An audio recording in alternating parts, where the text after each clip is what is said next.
Hi, guys. Thank you so much for joining me on the baseline. Hope you guys are having a great day, great night, and great life. So, does it ever feel like every month the dream of owning a home drifts just a little bit further away? Like you're sprinting on a treadmill that somebody else controls?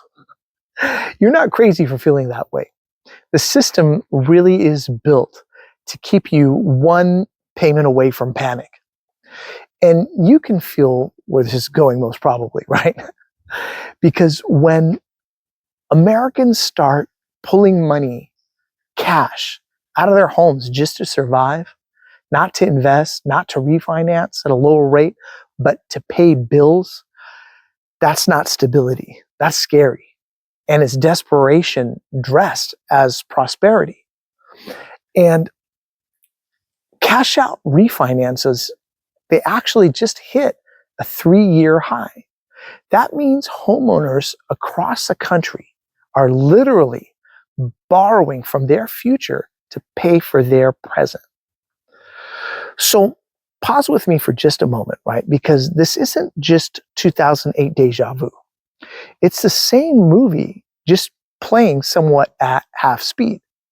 Because between April and June of 2025, the average American who refinanced took out $94,000 in equity, raised their mortgage rate by 1.5 points, and tacked on nearly or roughly $600 more a month to their payment. That's a car payment for the privilege of getting deeper into debt. And here's the crazy part, right? Rates are still in the mid sixes. So why would anyone trade a 3 or 4% mortgage for something nearly double? Because they need the cash, period. Now, according to ICE Mortgage Tech, 60% of all refinances this year were cash outs, not rate reductions, not smart portfolio moves, just pure survival borrowing. People are using their homes like ATMs again, consolidating credit card debt, doing home repairs, even buying cars or paying medical bills. So what if we flip this around? Let's flip this around for just a moment. If your house is supposed to be your greatest asset, but the only way to afford life is to strip it for cash, well, what kind of asset is that? It's like owning a luxury car that you can't really afford to drive. I mean, it's shiny on paper, but every mile costs you more in gas than you make in a day. And lenders, they love this. Every refinance means fresh fees, higher rates, and new profit streams. Whether you win or lose, it doesn't matter.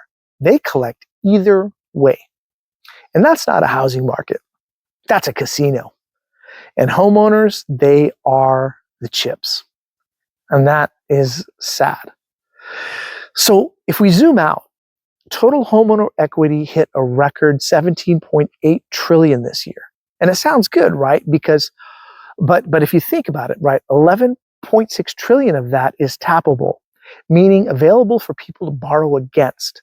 And they're doing that fast. And here's the kicker. Homeowners pull money out of their tappable equity is shrinking in nearly a quarter of United States markets. In fact, around 564,000 borrowers are now underwater. They owe more than their homes are actually worth. 500,000 people are already upside down, while the rest of us are watching from the edge. And that's the first domino, guys.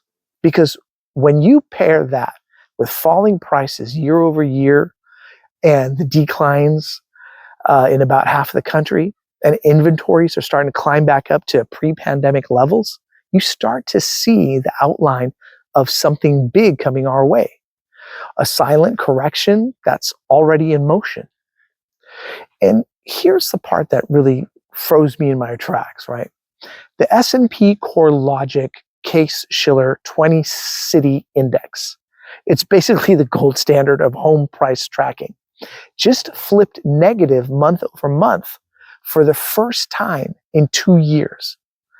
And that's the moment the music really changes, right? I mean, sure, prices are still up by 2% year over year, but that's just statistical smoke. The medians being propped up by high-end sales, the million-dollar flips, the luxury closings that skew the averages. The middle-class market, that's the one that's bleeding quietly underneath. And the weirdest stat of all, is this, right? The median price of a brand new home in June was just $47,000 cheaper than an existing one. And that's not supposed to happen. Historically, new construction costs more. But right now, builders are slashing prices while existing homeowners cling to fantasy valuations. Now, it's like seeing a brand new Tesla selling for less than a 2010 Camry, and everyone pretending that's normal. And it's not. It's not supposed to happen. So the question becomes, what really is happening? And it seems like we are in a slow motion deflation, not just in home prices, but in confidence. Sellers are finally cutting prices 27%, and 20% of listings have dropped their asks. Pending sales are slipping. Deals are falling through at record 15.5% cancellation rate.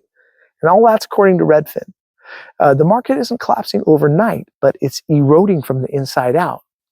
And yet the media keeps repeating the same old line. There's still a housing shortage, but really? I mean, then why are we adding 1.3 million new housing units this year, while demand is tracking closer to 850,000? Why do we have 15 million vacant homes across the country, even if only a fraction are livable? That's still millions more than we need for a so-called shortage math, right? It's not a supply problem, it's a pricing problem, a disconnect between what sellers want and what buyers can actually afford. And the shortage isn't of houses, it's of affordable houses. Now, pause just one more time, right? Because this is the quiet part that no one tells you. Even as prices drift down, affordability isn't improving fast enough. Property taxes, insurance, utilities, they're all still climbing. The latest CPI puts inflation at 2.7%. But if you use your pre-2015 formulas, the real number is closer to 6 to 8%. So a home that's cheaper by 2% is actually less affordable once you account for everything else. So what do you guys think? Do I have this all right? Do I have it all wrong? Let me know in the comment section below. I read and reply to all the comments and value your opinion. And once again, guys, thank you so much for watching The Baseline, and we'll catch you the next round. All right. Cheers, everybody.